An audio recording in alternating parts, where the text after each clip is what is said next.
We're gonna start this show with a short tale of terror. A young Moroccan man works as a shoemaker and has a very small shop where he also lives with a nice old woman. At times, Moroccan women would come to the shop, and on meeting these two friendly people, they'd agree to have lunch with them. That was the worst decision those women would ever make, because it would be their last decision. The food was drugged, and the young man would kill them in their sleep, but not before taking their money and valuables. When he was finally arrested, the cops dug up 26 mutilated bodies under that shop, and another 10 bodies close by. Suffice to say, this shocked Morocco and the rest of the world. This guy had to be punished in the worst way possible. But just how far could the authorities take punishment in 1906? Let us explain. So the serial killer was named Haj Mohammed Mesfioui, and he became known as the Marrakesh Arch Killer. The police found 36 bodies, but the man might have killed many more women. The crime of killing innocent people for their valuables is bad enough, but when the news came out that he'd used a dagger with much enthusiasm after the drugged women had fallen asleep,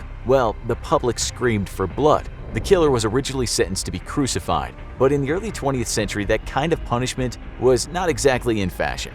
The Moroccan government eventually acceded to the wishes of foreign diplomats who had said something like, "Come on guys, this is the 20th century. Crucifixion is so 2 millennia ago." The Moroccan authorities agreed not to crucify the killer, but that didn't mean Mr. Mesfioui was going to be hanged like he would have been in most countries. Nope, they said, "You, Mr. Killer of innocent ladies, are going to be walled up." This particular punishment isn't that hard to explain to you, but as you'll later see, being walled up has different degrees of barbarity. The punishment is sometimes called immurement, which in Latin means in wall. Anyway, before we get to the various types of immurement, let's finish this serial killer tale. According to some newspaper clippings from back then, prior to being walled up, the guy was publicly whipped every day. There's no actual description as to what his death house looked like, such as if it had an eye-catching terracotta tiled roof or a seat to sit on, so we guess it was just 4 cement walls. The newspaper clipping that cited the most said this man could actually be heard screaming for 2 days. Things then went quiet around the 3rd day,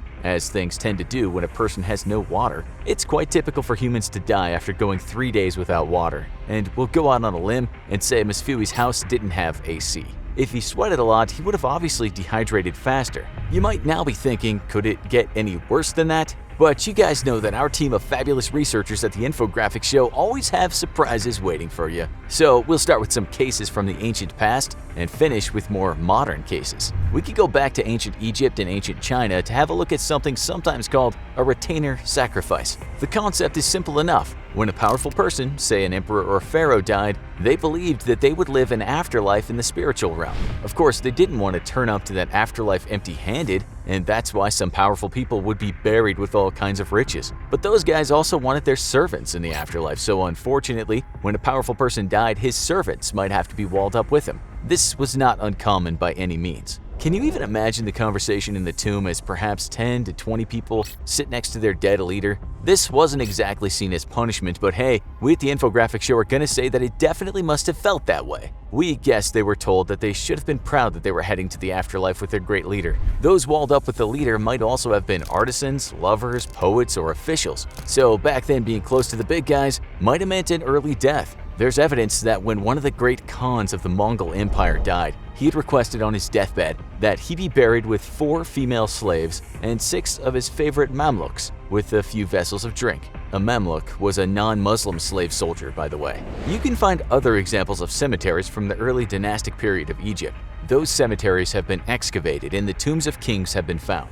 But next to the royal tombs, other rooms were found, and in those were skeletal remains of people who experts said died before the age of 25. These people might have actually chosen to be walled in, although they might not have had much choice in the matter. From inscriptions, it's obvious that a lot of buried men who went down with the king were high-ranking officials, and that would certainly have put us off the job. But things in ancient Egypt were a little different from how we do things now. Things seem to change after a time because excavators have found statues and tombs that represented people close to kings, not the actual people's bones. Over in Japan, a certain type of Buddhist monk would actually ask to be immured. This was a kind of sacrifice. This is what a famous sociologist once wrote about that. The secretarians of Amida have themselves immured in caverns where there's barely any space to be seated and where they can breathe only through an air shaft. There, they quietly allow themselves to die of hunger. Maybe the most disturbing account we found about people being immured with dead leaders was written by an English writer named Harold Edward Bindloss. He said on his travels in southern Nigeria, he witnessed the burial of a powerful tribal leader. This guy had several wives, and when the leader died, all those wives had their legs broken. After that, they were immured with their dead husband. Then in ancient Rome, you had these girls called Vestal Virgins. They were pure of mind and body, and they had to remain virgins. But what if they broke that vow of celibacy? Well, since it was against the law to spill the blood of one of these pure women, the Romans decided that the best thing for them would be immurement. They would build a small vault in the ground and even put a chair in there. We know this because the Romans were formidable historians. They actually called the tomb where the girls were kept the Campus Sceleratus, which means something like evil field. These victims were given some food and water, but then the lid of the vault was closed and within a few days, they would perish. Sometimes that place where the person was left to die was nothing but a small wooden box. In 1922, National Geographic published a disturbing photo of a Mongolian woman who'd been sentenced to death by immurement. It's not clear what the woman did to deserve this, and reports that she was confined that way for adultery have been disputed.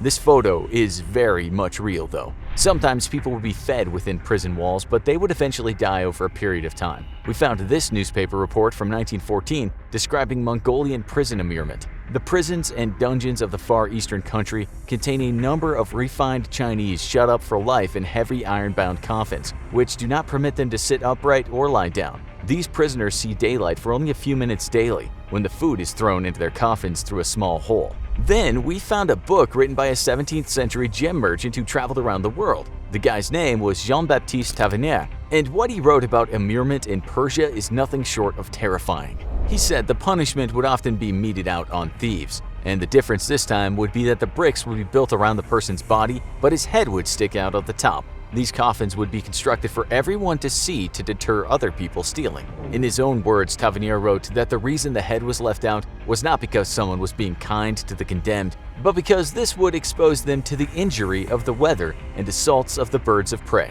Being pecked to death by a large bird would certainly be a bad way to go. A similar thing happened when an Ottoman governor in today's Lebanon and Palestine was in charge. His name was Jazar Pasha, and when he built the new walls of Beirut in the late 18th century, he had many Greek Christians walled in. It's written that he too left the head sticking out, but only because he wanted to enjoy their agony himself. In the early 20th century, another writer would talk about his travels to Persia. One such writer, named M.E. Hume Griffith, wrote a book called Behind the Veil in Persia and Turkish Arabia. This is how he described immurement. Another sad sight to be seen in the desert sometimes are brick pillars in which some unfortunate victim is walled up alive. Men bricked up in this way have been heard groaning and calling for water at the end of 3 days. In the 17th century, there were accounts of problems of secession in the Mughal Empire. Members of families fought with other family members, and in one case, a man named Aurangzeb was victorious in one of those disagreements. He had a half-brother that he didn't get along with very well, and that half-brother sought protection from another powerful family. It's a long story, but in the end, Aurangzeb had his half-brother's male children beheaded, and he immured his female children. Those girls eventually died of starvation. Now, you might be wondering if this had ever happened in Europe, and the answer is yes, it did. We only know this because skeletons have been found inside tombs that were hidden in various castles or inside prison walls. Such a skeleton was found in a place in England called Thornton Abbey. That skeleton was found alongside a book, a table, and a candlestick. It's believed that the condemned man was an abbot and he had committed some kind of crime. He was placed inside that small room and then it was walled up. Actually, all over Europe, skeletons have been found inside compartments in castles and other buildings. We know these people were immured because they were found in places that had no doors. We found a case in Sweden in which a holy man had been immured for making love to a woman, something he had vowed not to do. An English author named Sir Nathaniel Wraxall, the first baronet, was witness to this, and he wrote that the man died after a few days. Apparently, they let him survive for a few weeks by feeding him eggs and some water through a small hole. In fact, you can find lots of examples of holy people being immured for breaking their vows of chastity. We found examples of this happening to nuns around Europe in the 13th and 14th centuries, a practice which was sometimes called vade in pace, that basically meant go in peace. The difference with this was usually that the person would be fed through a small hole and sometimes be kept alive for years.